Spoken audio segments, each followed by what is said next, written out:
Hello, everyone. If you like what I'm doing here, please consider subscribing, liking, and commenting. It would really help the channel out quite a bit. Thank you very much. WBBM News Time, 10:31. The CBS Radio Mystery Theater presents...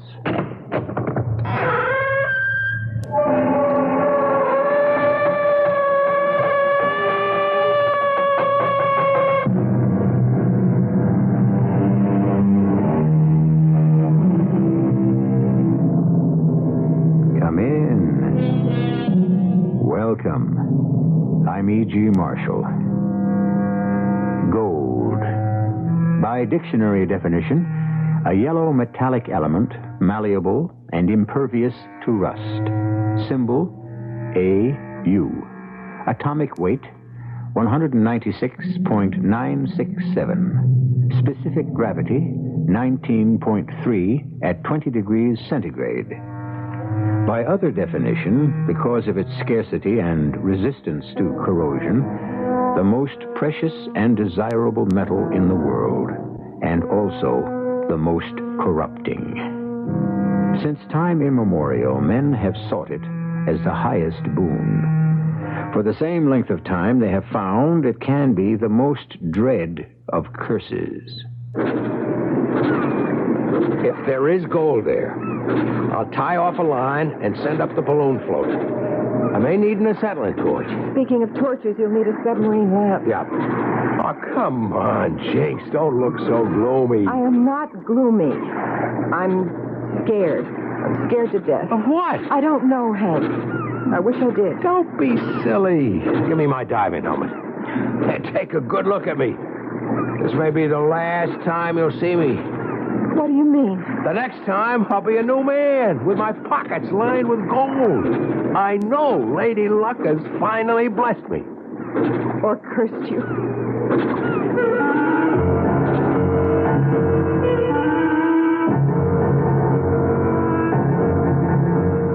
Our mystery drama, Fool's Gold, was written especially for the Mystery Theater by Ian Martin and stars Mason Adams and Teri Keane. It is sponsored in part by True Value Hardware Stores and Carrier Air Conditioning. I'll be back shortly with Act One. To the man who bought the Skyhawk, to the girl in the Century, we're glad you like your Buicks, glad you set your spirit free. And to the family from Ohio, to the folks up in St. Paul, nice to see you join us, nice to see you all.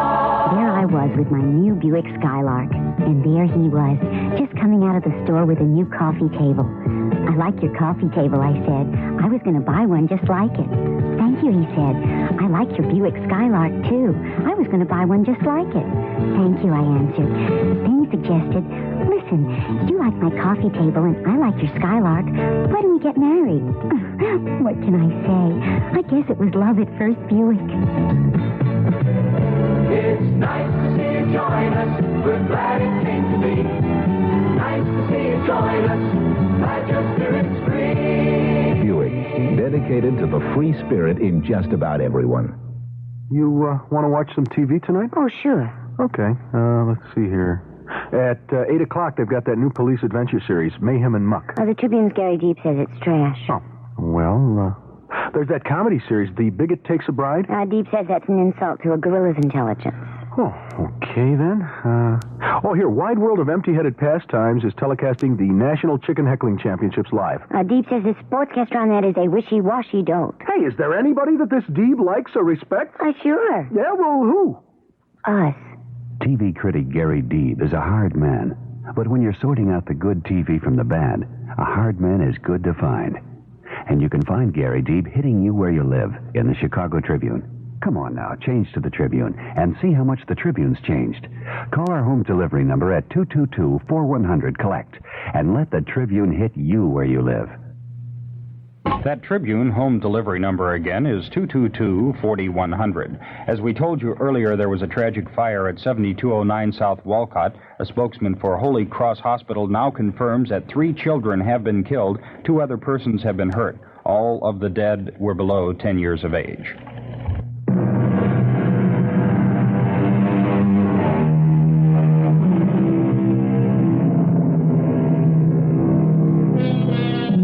the search for buried treasure always has the lure of romance. It's very easy to forget that underneath the urge to find it is buried one of man's oldest sins, the sin of greed, for which, no matter how large a store of gold he may amass, by the terms of Christian ethic, he must finally pay the price. All of which is the story of Hank Levitt. Thank you, Stuart. Here's your martini, Jinx. I didn't order a drink, Hank. I did. For both of us. Celebration. Not the way I see it. Oh, come on, Jinx. Let's knock it off. We're on our way to the greatest adventure in our lives. If it pays off, forget the lean years. You and me, we're going to be richer than King Midas. For me, the greatest adventure of our lives was meeting and falling in love. So you can't be rich and in love, too? Stop and think what this could mean to us. Hank, that's what I'm asking you to do. Well, what's to think? A year of bone-breaking, mind-boggling research that was worth it to turn up the chart. Was it? Was it worth turning over all those stones and the things that crawled out? Was it worth the money and the risk and all that time apart? I couldn't take you with me, Jinx. I wouldn't have taken the risk of exposing you to that kind of danger. Well, maybe I'd rather have that risk than the other. What other? The risk of losing you. Oh, no sweat there. I know how to take care of myself. I wasn't thinking about you. I was thinking about me. You lost me somewhere. Did I, Hank? That's just what I'm afraid of. I met Hank Levitt my first summer on the Florida Keys. I was 19, and scuba diving was the big new thrill. I had plenty of boys who wanted to teach me, but that's just what they became after I met Hank. He was one hunk of man. Tall, dark as I was, fair. Rippling with lean muscle, looking just as young as any of the boys, though he must have been well into his 30s by then. And he'd forgotten more about existing under the sea than any of us would ever learn. I flipped over him, as he did with me. And a year later, we were married. He wasn't rich, but my parents approved because he was distinguished. A well-known marine biologist and oceanographer. After I dive, just keep circling slowly. Now, if I locate it, I'll send up a marker balloon. How deep are you going? Less than 20 fathoms. But if it's been moved by the currents into a valley, it could be almost twice as much. You shouldn't be going down alone. Can't I come along? It's a bit rugged for you, hon.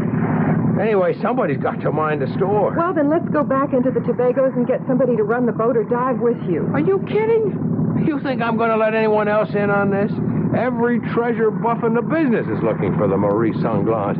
I'm not letting anyone else in on it. Why not?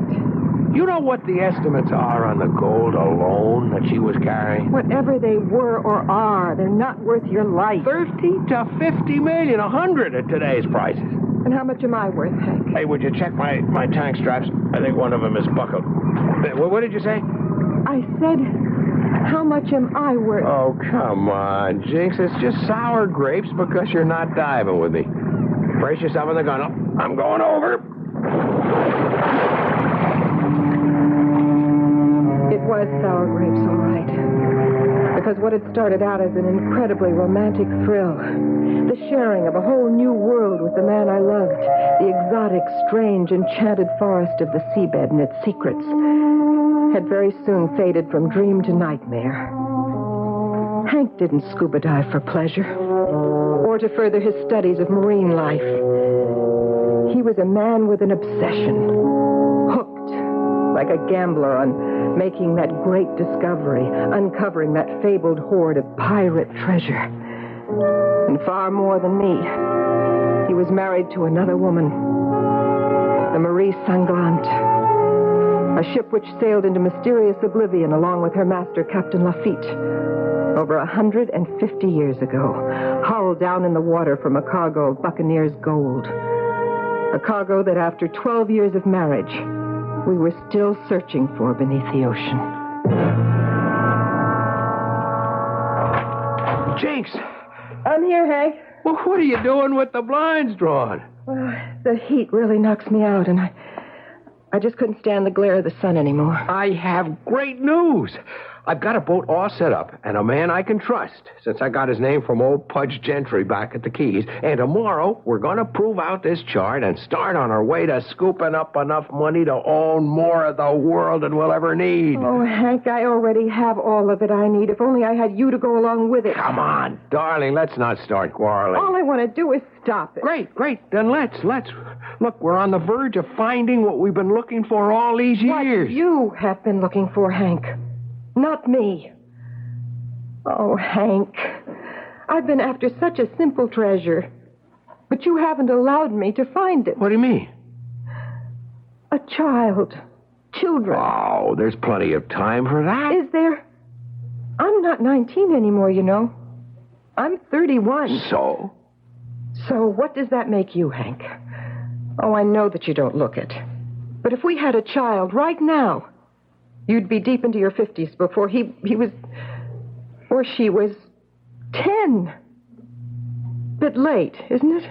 Not too late. Maybe, if we got started right away. Well, we will, just as soon as we... just as soon as... How often have I heard that? The Marie Sunglass, that damn ship, has come first in your life in all the years we've been married. The one we've chased all over the Gulf and the Caribbean, who always turns out to be an illusion. Not this time. I have a chart. I know exactly where she went down. 150 years ago. You should know better than anyone that shifting tides or currents could have moved her miles from that position. And Hank, even if you find her, how are you going to raise the capital to salvage her? I'll get it. At the cost of another few years of our life? Is it worth it, Hank? Oh, have a heart, Jinx. You can't deny me one last chance. No, I suppose not. I just wish I weren't haunted by the uneasy feeling that that's just what it is.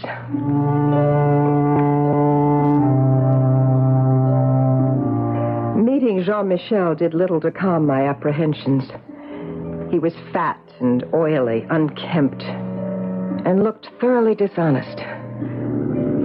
One thing I had to admit, he did know how to handle boats. We headed northwest from the main island, and within the hour, the small island of Montecil came up over the horizon. We pulled in dangerously close to its coral cliffs, then pointed due south and moved on a carefully measured course. We are coming up on 2 knots from shore, monsieur. Fine, throttle down a little, but keep plenty of way on. And the headings? Steady as she goes. Let me know when she marks 2 knots. Yes, sir, monsieur. Jinx. Yes, Hank. Get the lead over and see what we're drawing. Right, Skipper. I'll get the first marker boy ready. You need a hand with that, monsieur? No, just keep your eye open for 2 knots. Tackle. You got a reading yet, Jinx? Pretty deep. I've paid out nearly 21 fathoms. We are 2 miles from the island. Cut the engines. Let her drift. I have a mark, Hank, 25 fathoms. Good. There goes marker number 1. Okay, Michelle, keep the same heading. We're going to box off an area half a mile square. Rev her up.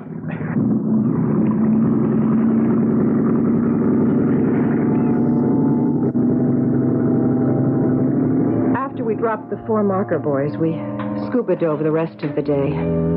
We didn't cover as much of the area as Hank would have liked because the bottom began to shelve off a little deeper than I like to dive, and Hank had to spend a good deal of time coming up to the surface for tanks. Grab the tanks, will you, Michelle? Oui, monsieur. No luck? You're not going down again. No, I bought it for today. You want me to up anchor, monsieur Levitt? What for? You're not going to dive again today? No, but it's pretty far back to the main island, so we might as well stay moored here. Save us a lot of time in the morning not having to mark the spot where we left off. You don't mind, darling? Not any more than I mind the whole thing. Are we going to start that again? Look, the chart makes all kinds of sense. We know Lafitte just dropped out of sight in 1825. A part of what I bought is some pages from the log on his last voyage. He was headed for that little island over there. Yes, I know. That he called Montecil. My refuge. Yeah, he never made it. We know that from records on the main island. Nobody has ever lived on that island except gulls and ospreys. Somewhere under us in the half-mile square of the ocean is the Marie Sanglant and all its cargo. Monsieur will pardon me. Sure, Michel, what? It is in your mind to spend the night here, off Monasil, in this place? Yeah, that's the idea. And you think that we are, in a way of speaking, riding at anchor over the grave of Jean Lafitte's ship, the Marie Sanglant? Why, You know of the ship, Michel? And Lafitte? In these parts, who does not know of the great Lafitte and all the gold and jewels and pirate treasure he was bringing back to Monasil? But the treasure is long gone. If it exists, only the birds know where it lies. You mean he got everything to the island? Long ago, the island has been searched in every nook and cranny. Nothing was ever found. The legend is that he never lived to enjoy this fabulous wealth. why not? Are you not the one with the chart and the knowledge, monsieur? Les anciens say that he came back on his last trip with so much gold that it overflowed from the holes and was piled waist high on the deck. But the ship was riding so low in the water that somewhere his keel caught on the rocks and he sank with all his crew before he could make his refuge. Everyone knows this? Every one of the sea believes it. But with all the years, nobody has ever known just where or had the equipment to find the ship. Perhaps you think you can, eh? Eh bien, bonne chance.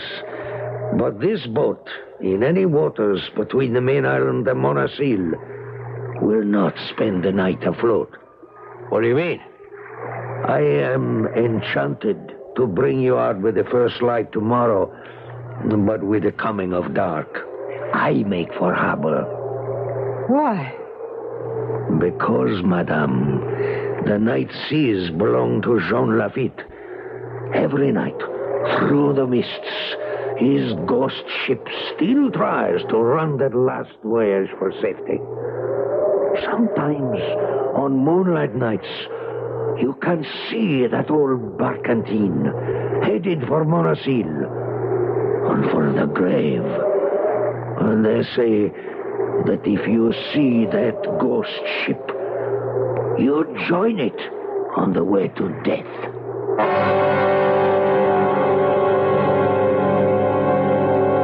Shades of the Flying Dutchman of legend, that restless ship doomed to roam the seven seas forever, for some crime too great for any universal being to forgive. What was Jean Lafitte's special crime? Just his life, or his excessive love for plunder? Or is this just another tall tale of the sea? I shall return shortly with Act 2. Allstate asks, do you own a small business? Go over these questions with your present group health and life insurance agent. If your agent doesn't say yes to every one, then... Talk to the good hands people. First question. Does your present basic medical expense insurance pay the very first dollar? That means you pay no deductible. For expenses such as surgery, room and board, x-ray and lab, and in-hospital doctor fees? If not... Talk to the good hands people. Does your present plan provide coverage for maternity expenses? If not... Talk to the good hands people. You're in good hands with Allstate. See your Allstate agent to find out what an Allstate plan costs, what is and isn't covered, including benefit reductions and terms under which insurance continues in force. Allstate Insurance Companies, available in most states to businesses that qualify. Yes, there's a way to find tomorrow. There's a way to start anew. Inside Chicagoland Job Mart, there's a job looking for you. Looking for you. Chicagoland Job Mart. This weekend in the Chicagoland Job Mart, discover challenging job openings for dental technicians, accountants, registered nurses, and die setters, plus hundreds of other rewarding career opportunities in manufacturing, banking, the motel business, and technical fields. You name it, you'll find it, because there's a job looking for you in the Chicagoland Job Mart. This Friday's Daily News and Sunday's Sun Times.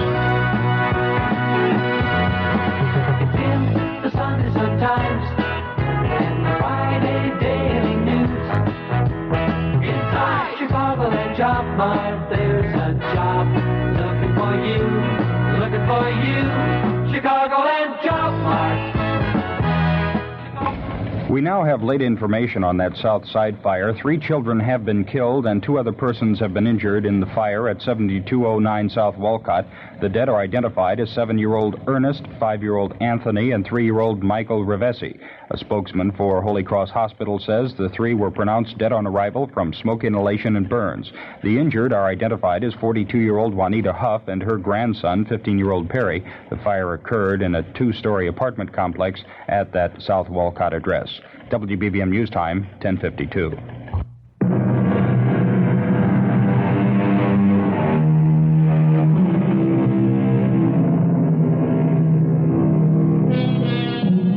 Who was Jean Lafitte? He was a privateer and a smuggler, a double agent between the British and the Americans. He fought on the American side in the Battle of New Orleans, and after the War of 1812, returned to piracy and roaming the Spanish Main. In 1825, he disappeared and was never heard of again. But 150 years later, at least in the small section of the South Caribbean where Hank Levitt is now hunting for his gold, his ghost still haunts the seas. And who knows, perhaps his ill-gotten gold still lies beneath them to be harvested. I know that ship is there. I know the gold is there. All right. Suppose it is. Then what? Don't you want to be rich? Not particularly. And even if we can organize a salvage company and not get stolen blind and get it up, it's still nothing I'd like to dirty my hands Now, with. what the Sam Hill does that mean? Hank, it's dirty gold. It's stained with blood, innocent blood. And the crimes of vicious men. Why do you want money like that? The gold isn't responsible. It's how a man tries to earn it. There's nothing dishonest or wrong about what I'm trying to do. No matter what you say, no matter how many years it has spent in the ocean, nothing will wash it clean. It can only cause trouble and violence and heaven knows what much worse if you keep after it. How? For one thing, I don't trust Michel. Why? Because he's superstitious? Because he refused to spend a night out there in the water? Afraid of a man in a ship that must have rotted to bones by now? I don't know about that. It's something else. What? I don't trust him. Oh, forget how he looks. He's a friend of Pudge's. It's all the recognition I need to know he's honest and can be trusted. Not where gold is concerned. Hank, please, don't you see? If it's there, he already knows where to look as well as you do. What I'm afraid of is it wasn't superstition that drove him back here to the main island. Well, what else would it be? Well, he could maybe be getting some more men to hide somewhere on the boat so that if you should find the sunken ship tomorrow, they could... Oh, come on, Jinx. I'm just scared. Just plain scared. I'm asking you one last time to drop the whole thing. You've got to be kidding. Just when I'm about to get my hands on a fortune. Now, look, lay off, Jinx. If you want to walk out of me, go ahead. But nothing is going to keep me from searching for that gold till I find it.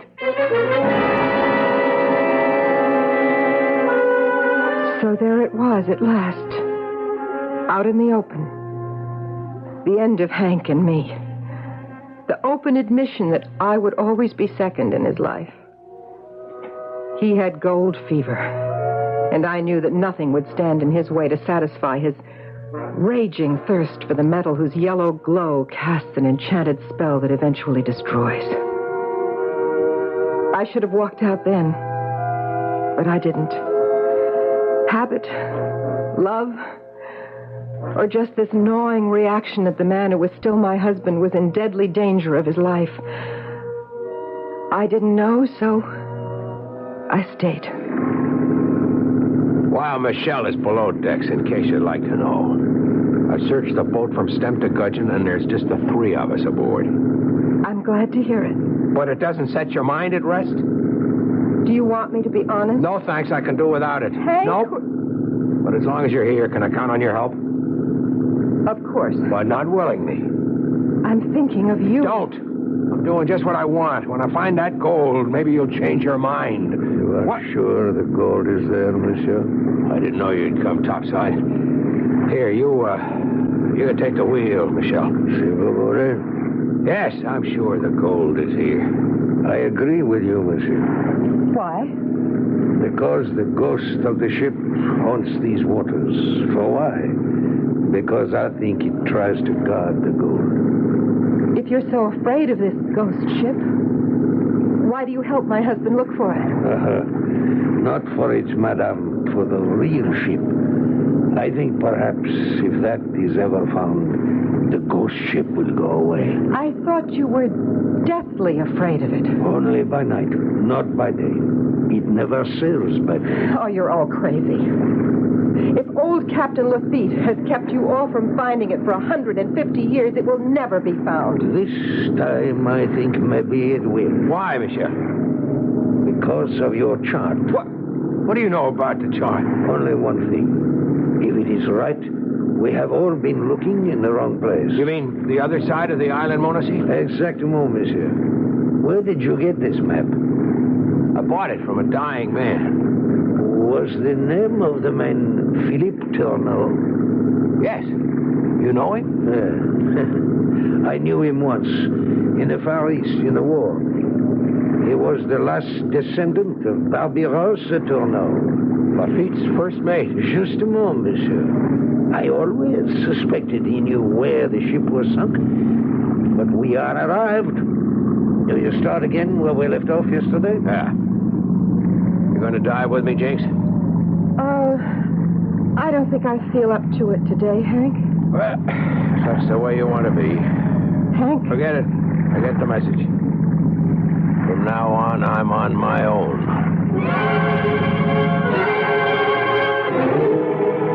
I wanted to try to tell him that he wasn't. That the main reason for my staying aboard was Michel, to watch him, to try to protect Hank. But there was a wall between my husband and myself now. A wall of gold that was stronger and more impervious than stone or steel. There was no way back, around, or over, or through it. Particularly when late that afternoon, Hank found the end of his private rainbow. The wreck of Lafitte's ship and his hoard of gold. It was all so sudden and unexpected that when it happened, I froze. It's sitting down there in 35 fathoms. Hank, you came up too fast. I had to. The air was getting low, but I'm all right. But if you get the bend... Help me get off these tanks, Michel. Oui, monsieur. Oh, don't worry. I'm okay. I wasn't down deep long enough. And I'm going right back. No, Hank. Up. What out? Michel, get me the diver's gear. Vite more. Now, look, if you're worried about the bends, the best thing I can do is to get back down there. Why do you need to? I've got to tie off a float to mark the position. And I need conventional diver's gear to spend long enough down there to make sure of the gold. You didn't find that yet? Gear, monsieur. Yeah, okay. Let me get into it. I didn't have time. I just made out the ship and I had to come up. How do you know it's Lafitte's? First, because it's approximately where the chart said it would be. Second, even though it's a skeleton, not much more than stem, ribs, and a ghost of what was freeboard, from her silhouette, she looms like a barkentine. The kind of ship Lafitte sailed. You're determined to go down? I've got to. There's just time before the light goes. And Michel here will insist on putting it ashore. Will you stand by the pump of communications? Yes, Hank. Great. All right, give me the boots, Michel. Go start the compressor. Oui, monsieur. Now, if I'm right and there's gold there, I'll tie off a line and send up a balloon float. I'll just take hand tools down with me, but I may need an acetylene torch. Speaking of torches, you'll want the big submarine lamp. Yep, and I'll need a belt, too. This pressure's pretty heavy down there. Oh, come on, Jinx. Don't look so gloomy. I am not gloomy. I am scared. I'm scared to death. Of what? I don't know, Hank. I only wish I did. Don't be silly. Now, give me my helmet. Here. You better take a good look at me. This may be the last time you'll see me. What do you mean? By the next time, I'll be a new man with my pockets lined with gold. I know Lady Luck has finally blessed me. Automatically, I gave the helmet the 1/8 turn, secured the clamps, paid out enough lifeline and air pipe to help my husband clumsy and weighted down in the now unfamiliar element of air. Immediately, he sank down, heading for the sea floor. I watched the windlasses unreel both the precious air pipe and the lifeline with the communication wires. Unwind. It seemed endlessly, until at some 33 fathoms, about 200 feet, they stopped turning, and I knew he was on the bottom. I put on my headset, and his voice floated up to me, eerily from the depths.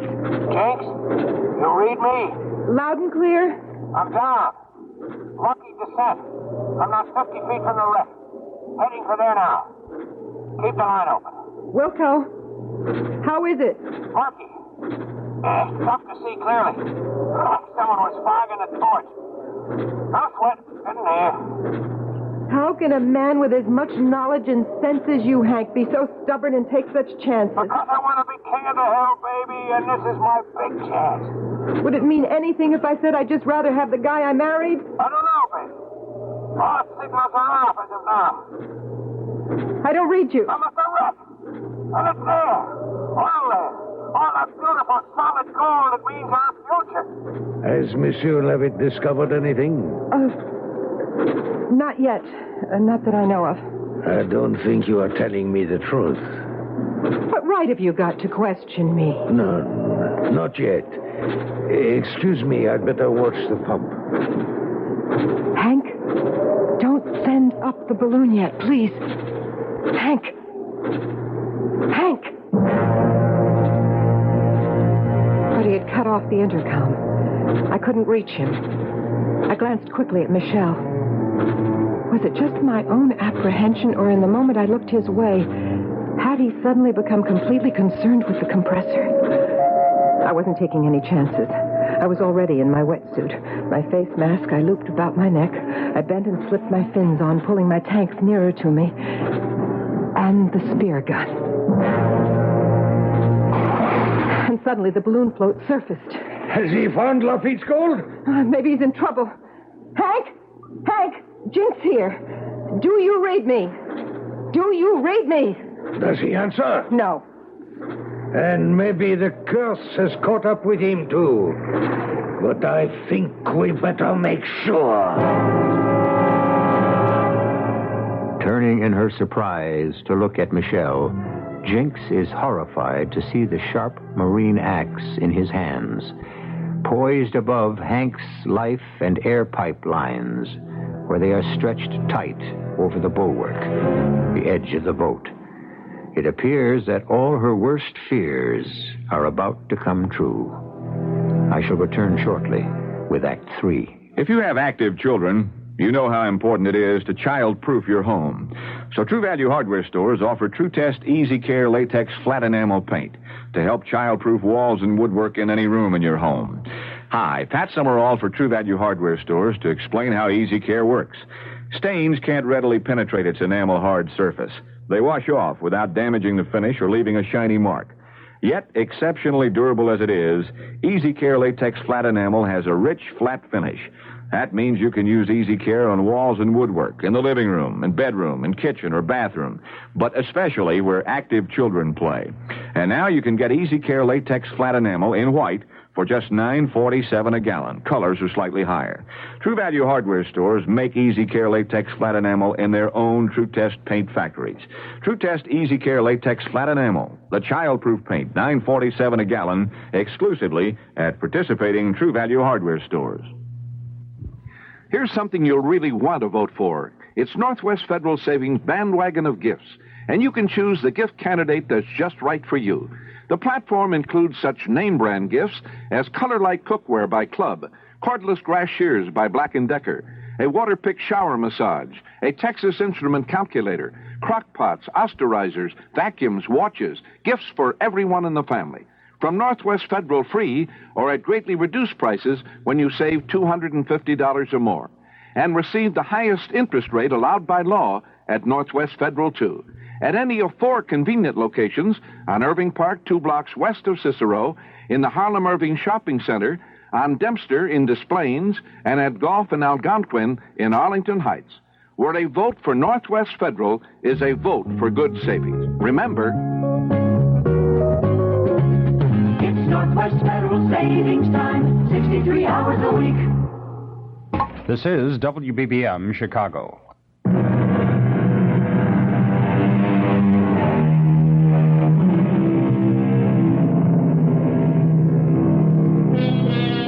Two tenuous threads, one called the lifeline, the other even more important to life, the air pipe.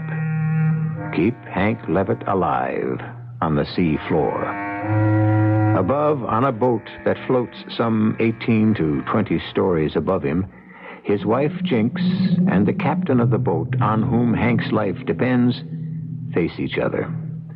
Poised in Captain Michel's hand is a sharp axe, which in one swift chop could sever all communication with the diver. Take his life.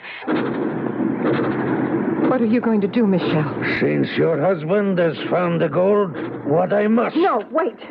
Wait. If you want the gold, it's yours. I can promise you in my husband's name. You cannot do that. Believe me, we'll give it all to you. I do not want the gold. All I want is peace and rest. As you do. I don't understand you. Oh, you do. You just don't want to. We both want to cut clean with the past. The only difference is that you do not have the courage. Well, I do. No! No! You cut his lines. Of course.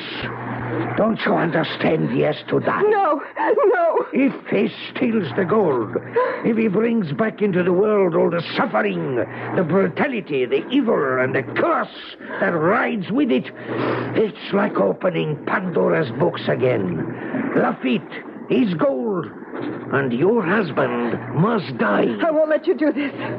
Don't make me kill you. Put away that gun. You can't leave Hank to die. I can do what must be done for the greatest good. Gold is a pestilence, a sickness that man can never control.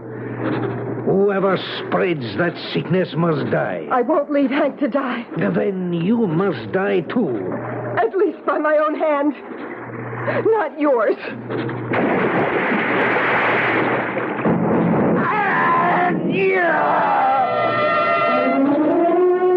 As I backflipped over the gunwale and into the water, I thought I heard the roar of a heavy weapon, like an old-fashioned cannon. But diving into the water, I was too busy with my impossible search for Hank. And then, a miracle. Our paths crossed, and I realized Hank was using his emergency pack to breathe. We surfaced together to find that night had fallen. Phew! Oh, I thought I was a goner.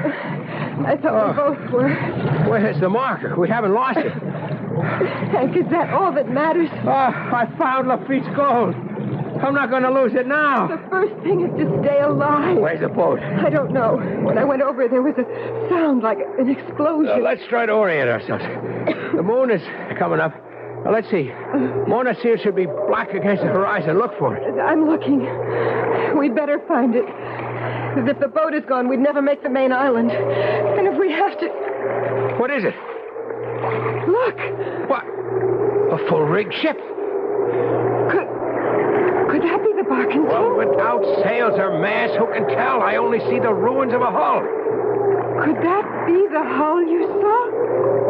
Yes. Then it's the ghost ship. Ghost ship or not, if we want to save our necks, we'd better give it a hail. Help! Help! We're off your starboard bow! Can you help us? Captain Lafitte, aboard the Maurice England! Where are you? Don't answer. Are you crazy? You want to drown? Might be better than answering that hail. Why? You listen to it. And answer for yourself.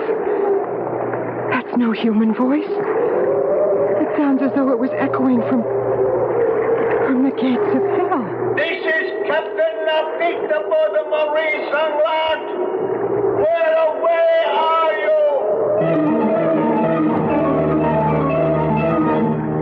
Where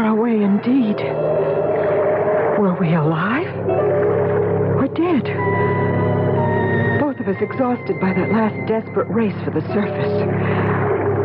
In a dream, we floundered towards the ship that offered some kind of sanctuary. And the nearer we got, it became more and more unreal. The hull was a hollow skeleton, encrusted on its ribs by barnacles and sea creatures. Welcome aboard the Marie Sangrand. You are Captain Henri Lafitte? You have the advantage of me, sir. You and your lady. Permettez-moi. I am Henry Levitt, and this is my wife, Janice Levitt. What are we doing here? You ask me? You must forgive my wife. No. I asked a question. May I have an answer? It is not easy to answer. What are you doing here indeed? Since, in a sense, I am not here either. What does that mean? But surely you must realize, monsieur, what your wife has realized from the first. That I, this ship, we are all in limbo. For any given moment, we exist only by chance. And at any further moment, we could vanish like the spray from a wave. Then why are we here? You want my gold? I have no wish to try to steal it from you. Is that so? Search your heart and find the answer. But if you desire it enough, are you willing to pay in return? I'm not sure I understand. Allow me, if you will, to cite my own case. I, like you, was obsessed, possessed even, if you will, by its lure. I spent my life in search of it. I know. Do you indeed? Forget your history. Let me tell you of the end of my life. After my fortune was stolen from me in Galveston, Texas, I took again to the high seas. Piracy was not easy by then. The pickings were small. But gradually I built a small fortune with this same cannon, one of which may have blown your boat out of the water and into eternity a short while ago. I and my crew plundered many ships. And the gold you stowed in your holds was stained with innocent blood. May not show more. What else? But it is not a full cargo. Then came what I thought was my luck, but I found was my curse. What? Suddenly, of course, on her flight to Spain was an old-fashioned galleon fleeing the end of civil war in Bolivia. We attacked and boarded her, happy to find her an easy prey. But at first disappointed that she carried a flock of priests and nuns, a poor lot. But then came the glorious surprise. A cargo. I have to laugh when I remember that priest and the head nun whom my mate Bobby Ross brought to me in the cabin. Capitano Lafitte, Monsignor Michel Lugos of the Spanish Mission of Bolivia. Because of the war, I am returning to Spain with my priests and nuns of the Order of Santa Maria del Gracia. Here is Sister Carmelita, who is the shepherd of our nuns. So? You have killed and hurt many of our people. C'est la vie, c'est la guerre. But we have no war with you. You are French, no? Citizen of the world. But still, one of us. Now, what does that mean? You are a pirate. You don't want me to take all the gold your church has hoarded and is trying to steal away back to Spain? The artifacts of the Lord are precious far beyond their worldly value. What you carry in the ship, in gold crucifixes, altar pieces, goblets, doubloons, gold bars, and bullion, precious gems, and too many other things to enumerate, is a king's ransom. Are you asking me to forego that? These things belong to the King of Kings. Correction, Monsignor. They now belong to me. Oh, you would plunder the Lord's treasure. If it is made of gold, I would tear it from my mother's breast. Antichrist. Taken. Call me what names you will. They cannot hurt me. As for your gold, it is mine. It belongs to no one else. Even this? A handsome goblet, Father. Thank you for offering it to me. I don't offer it to you. Huh? I hold the host before your eyes, and as you desecrate it, I call on the church to excommunicate. Silencio! I have heard enough. Not yet. I am yours, Almighty Father, but for this Antichrist, I petition you in all your matters. Adios. You have killed me. You talk too much. Hear this, El Capitano. You have brought a curse on your head. This curse that you will die before you ever reach safe harbor, and you will never rest again while this gold is yours through all time and forever. You will wander homeless.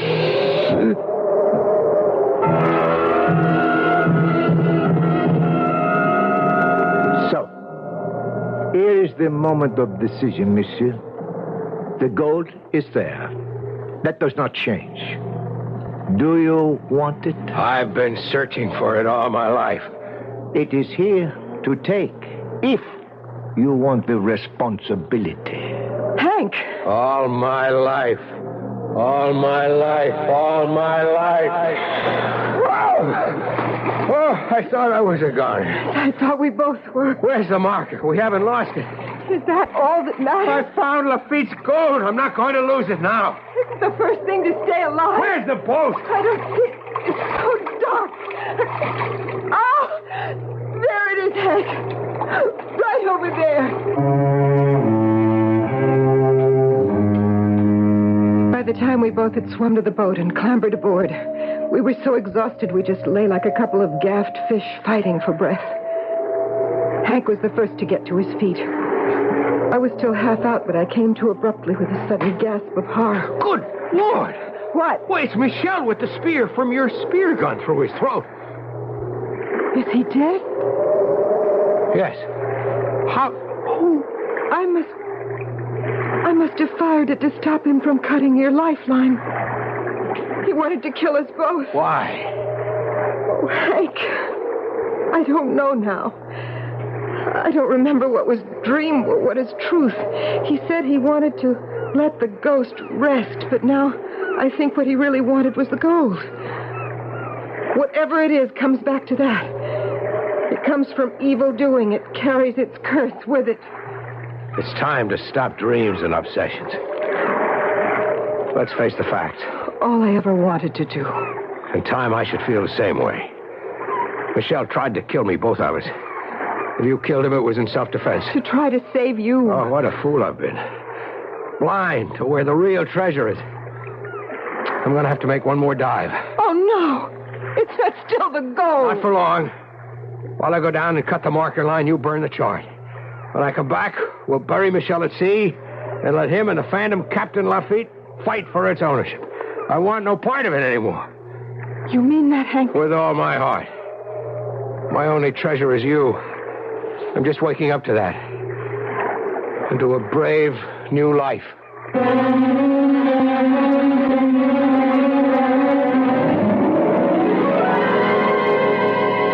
Did Jinx and Hank step across that strange border between life and death and meet the shadows of the past? Has it struck you as odd that the name Hank Levitt or Henry Levitt is closely akin to Henri Lafitte? And in the silent reaches of the night, how often do we wonder about the crossroads all of us come to in the march down the road of life? Most of us turn one way or the other by accident. To some few, the choice is revealed. This time, to someone who chose the right turning. I'll be back shortly.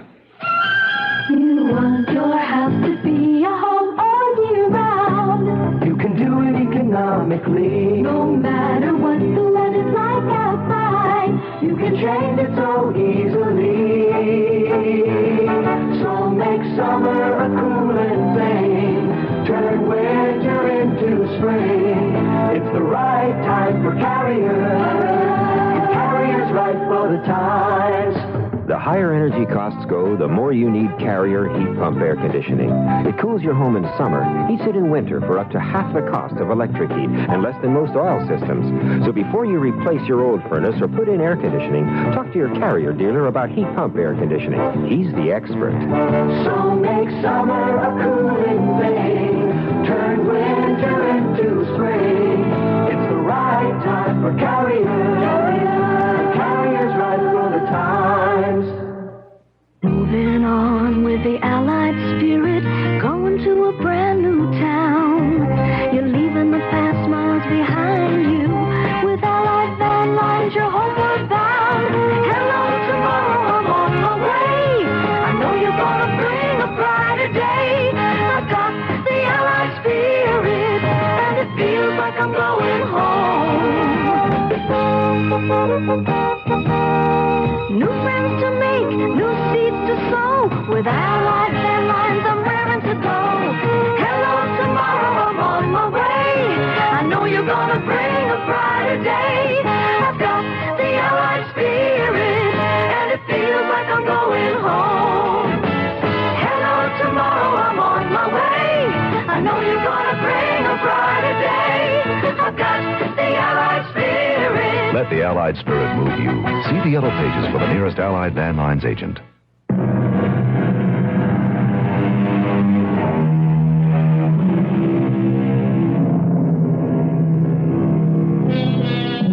The sea between the main island and Monoceal moves evenly as it has for millennia, unchanging, bearing no evidence of the buried fortune beneath its surface.